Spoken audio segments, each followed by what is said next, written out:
Welcome to the Tim Booker channel, where wisdom is worth spreading. Wishing you a pleasant audiobook experience. Today, I will interpret The Power of Full Engagement for you, sharing the essence of this book. What is the power of full engagement? How can one effectively manage their energy? For busy individuals with numerous tasks to handle, efficiently completing various matters becomes a challenge. Therefore, in the realm of personal management, time management is indispensable. Efficiency is a crucial measure in the race against time. However, being efficient not only pertains to completing tasks quickly but also encompasses the quality of the completion. In other words, besides improving efficiency, we also need to focus on enhancing effectiveness. This is the true essence of being efficient. In essence, it's not just about doing things faster, it's about doing things better. The authors of this book are Jim Loehr and Tony Schwartz. The former is an American psychologist and a member of the American Psychological Association, while the latter serves as the CEO of an energy management organization.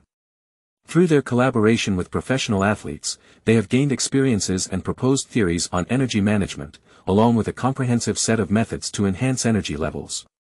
The Power of Full Engagement directly points out that managing energy, rather than time, forms the foundation for efficient performance. The two authors have partnered with numerous globally renowned companies to help their employees elevate their energy management skills. In this edition, we will delve into three key questions. What is the power of full engagement? The four sources of energy management, and how to conduct energy management. Now, let's begin interpreting each of them. Let's start with the first viewpoint. Energy management is the foundation of efficient performance. As society's development accelerates, so does the pace of life. Accomplishing more within the available time is a goal people pursue. However, in this pursuit of efficiency, we often feel exhausted, especially as the pressures multiply in midlife when we juggle career and family responsibilities, leading to a lack of energy. For instance, you might meticulously plan your 12-hour workday, not wasting a single second. However, after a few hours, your attention, thinking ability, and patience decline, making it challenging to maintain high-level productivity. You may use reminder apps to remember your family members' birthdays, but when you get home, it's hard to detach yourself from work, and your thoughts continuously distract you from being fully present with your family. Even with effective time management, there's no guarantee that we'll have sufficient energy to handle everything. So, what can we do about it? Let's take a look at how a particular profession deals with this issue. Athletes need to sustain optimal performance under high-intensity competitive pressure to achieve results. How do they manage it? The authors conducted their energy management research within the sports field, interacting with numerous athletes. They found that only by effectively managing their energy can athletes maintain peak performance. They then applied these findings beyond sports, collaborating with various companies and organizations. Surprisingly, they discovered that the challenges faced by ordinary professionals far exceeded those of athletes. This counterintuitive conclusion makes sense upon closer examination. Athletes spend 90% of their time training to deliver excellent results in the remaining 10% during competitions. They invest substantial effort in preparing for high-intensity competition, including strict control over sleep patterns, diet, and training schedules. In contrast, regular individuals rarely have extensive training time or adequate preparation but are expected to perform well in their daily work. Additionally, athletes have shorter careers, typically lasting less than 10 years, while regular professionals need to sustain their work performance for around 30 years. In other words, ordinary professionals have to work longer, with fewer breaks than athletes.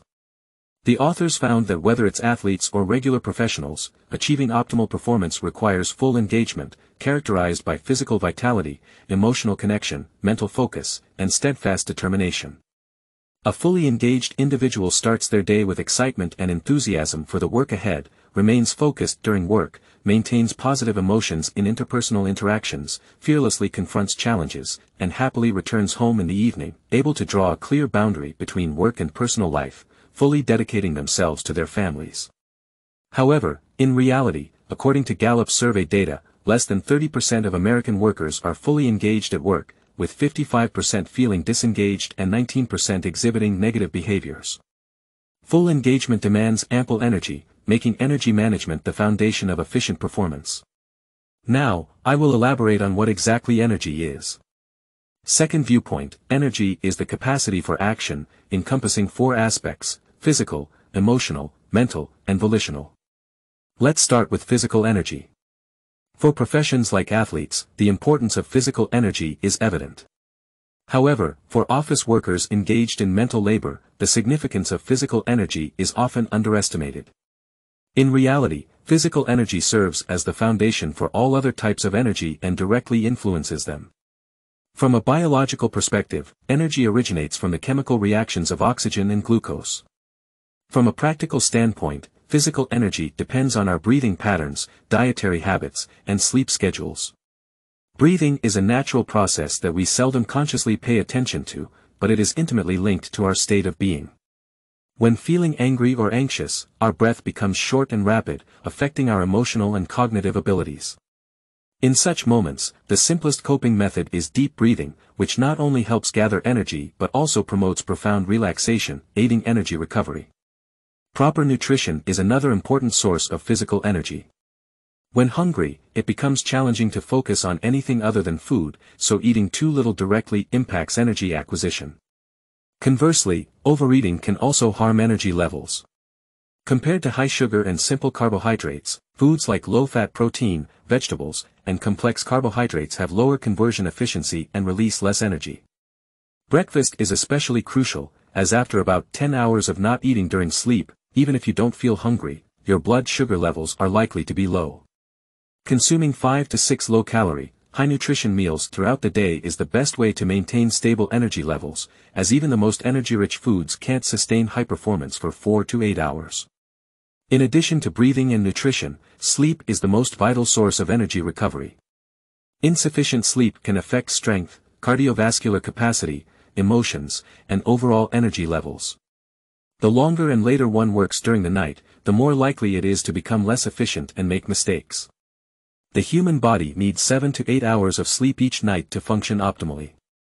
Short naps of about 20 minutes during the day can effectively restore energy. Exercise is essential for building physical energy. The authors suggest that intermittent training is more effective than continuous training.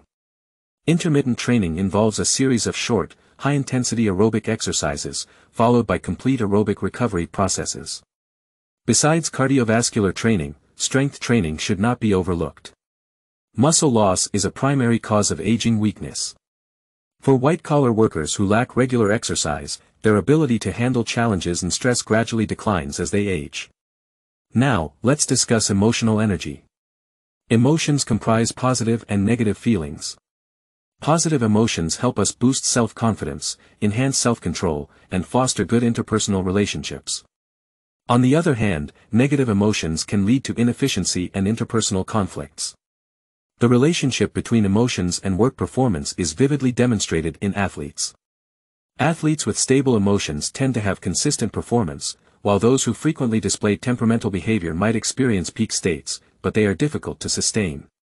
Emotional energy not only influences work performance but also directly impacts health. A scientist once conducted a study to investigate the correlation between emotions and diseases by tracking a group of nuns with similar lifestyles and routines. The scientist discovered that among these nuns, those who used more positive vocabulary in their self-descriptions, indicating higher levels of positive emotions, tended to live longer and achieve more. Similar to sleep being an effective means of recovering physical energy, engaging in enjoyable activities also aids in the recovery and rejuvenation of emotional energy.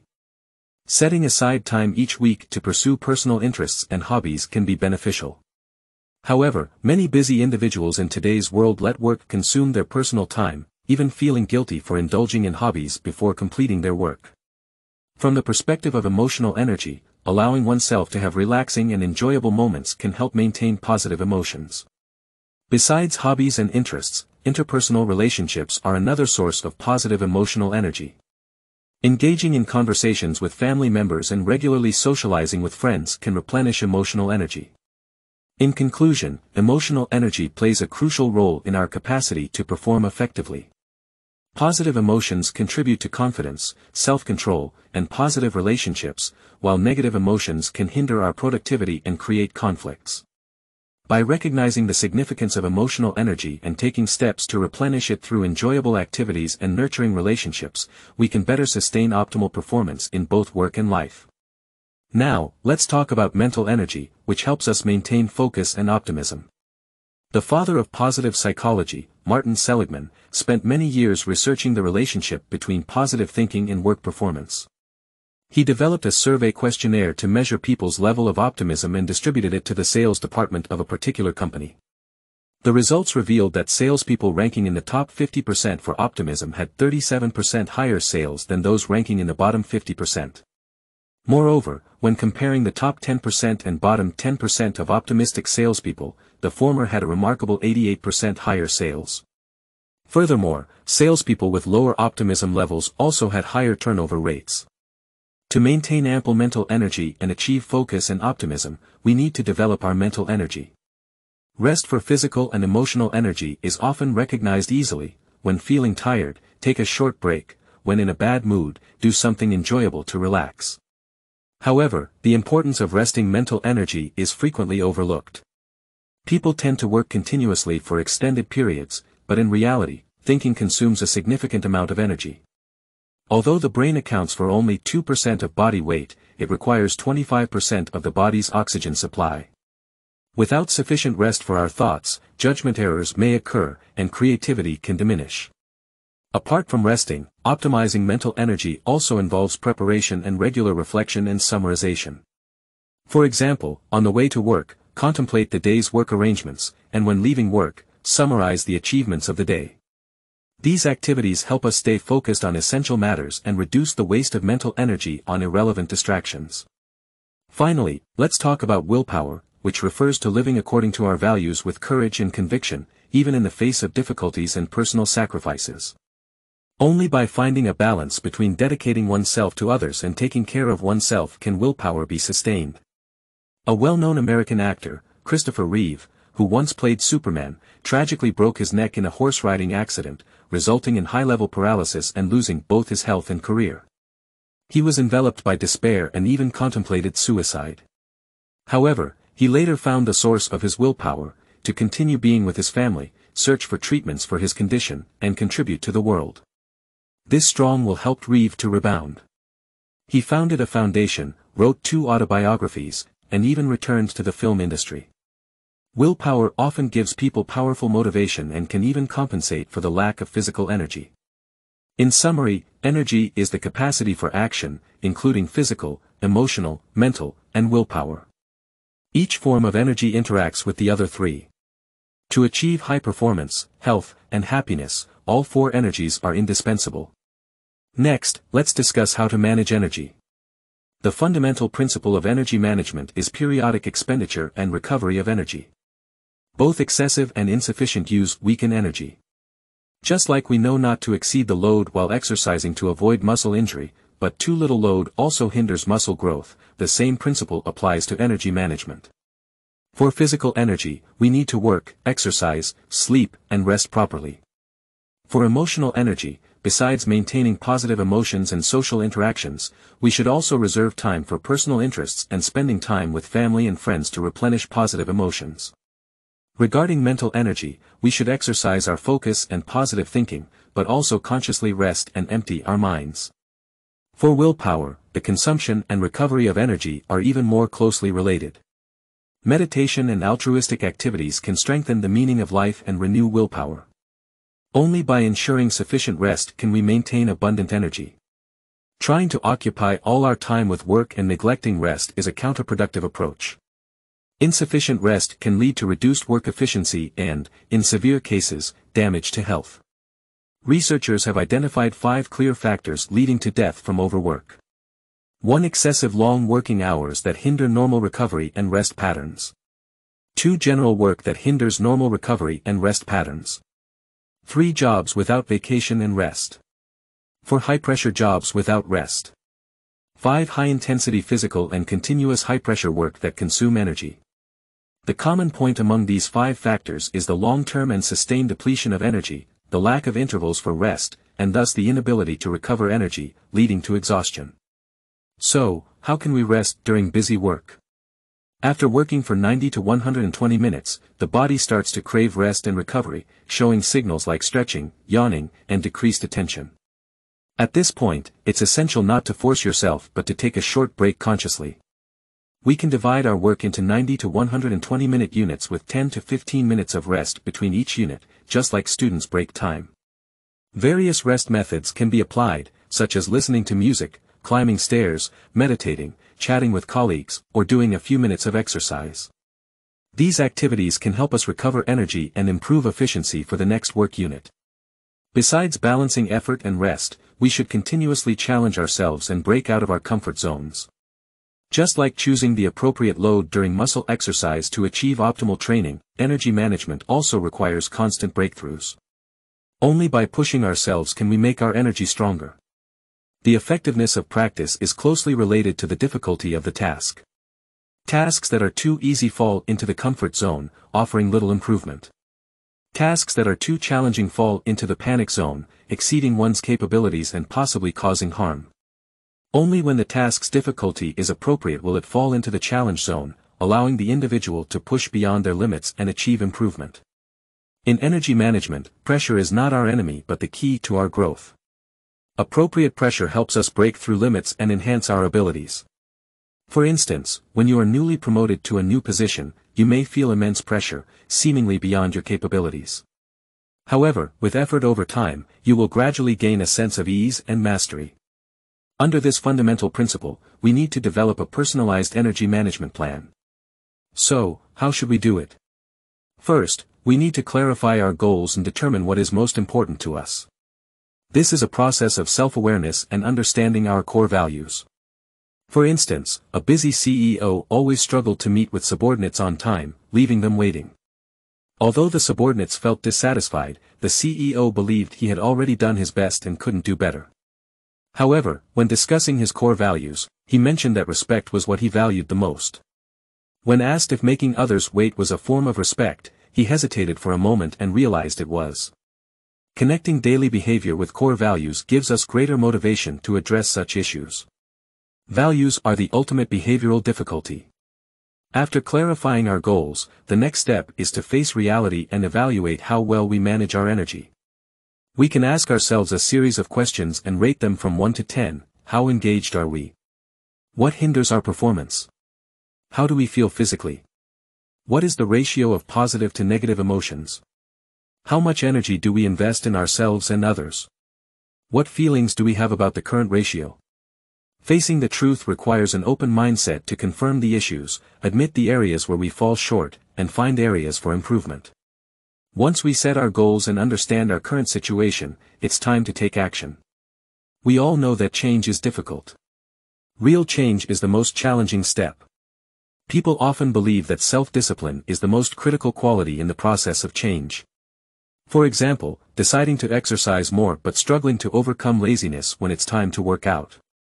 People with poor self-discipline often find it hard to persevere. However, the author believes that initiative and proactivity are rarer qualities than we imagine.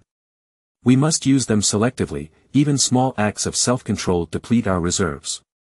We have limited energy each day for self-control. An experiment conducted by a psychologist involved two groups of people who had to participate in a challenging test. Before the test, one group was placed in a room with tempting food, while the other group was not. The results showed that the group exposed to the tempting food had more people quitting the test earlier. This was because they had used self-control to resist the food temptation, which led to reduced self-control for the subsequent test, making it difficult to persevere. Since self-discipline is scarce, how can we change ourselves?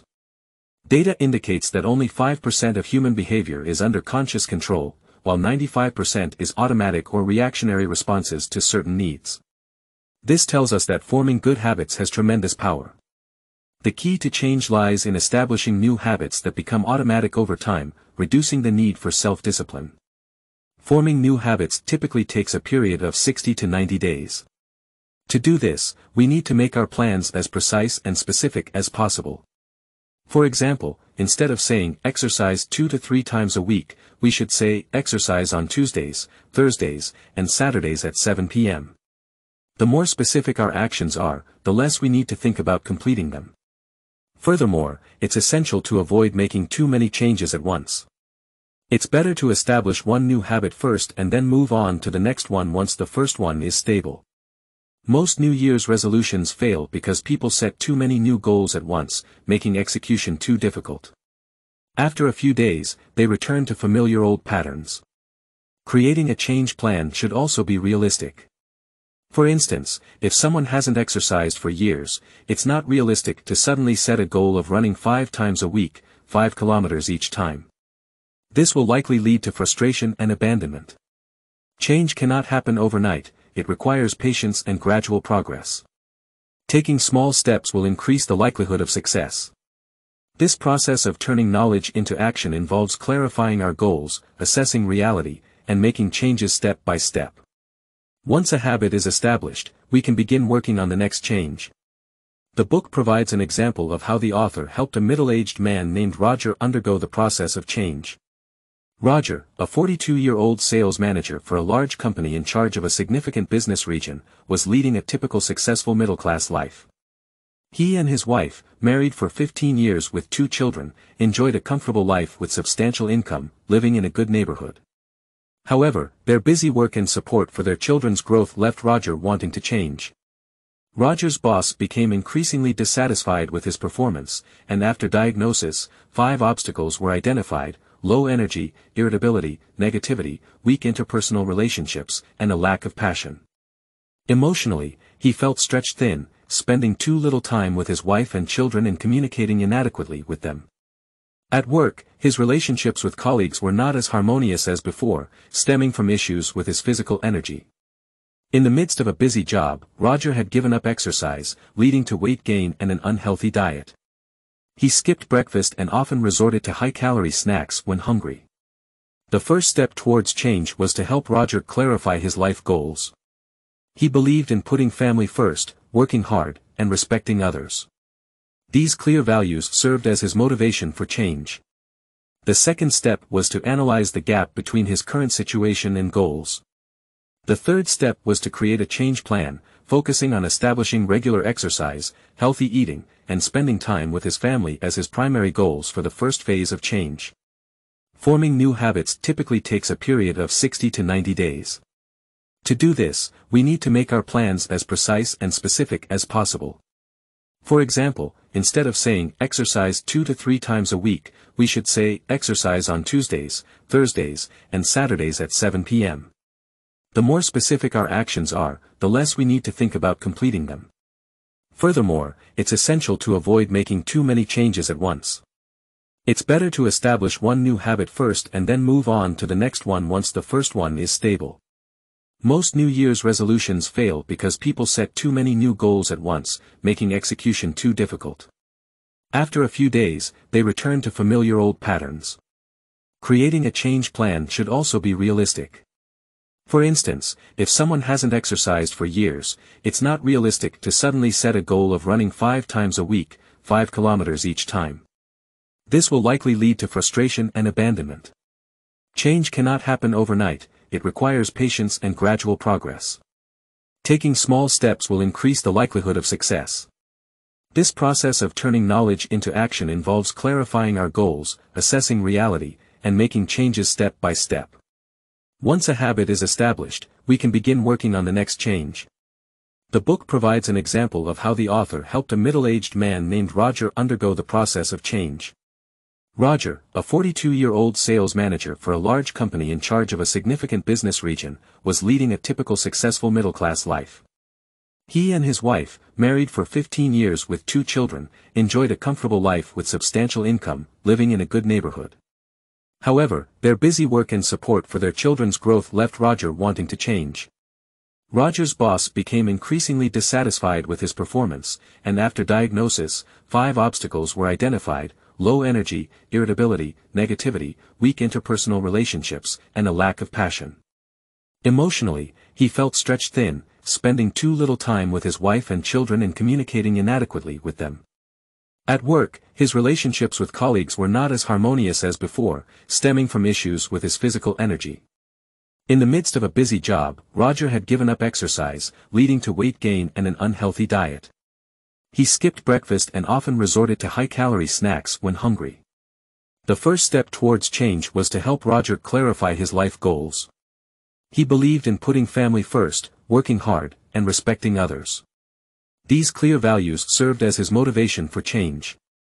The second step was to analyze the gap between his current situation and goals. The third step was to create a change plan, focusing on establishing regular exercise, healthy eating, and spending time with his family as his primary goals for the first phase of change.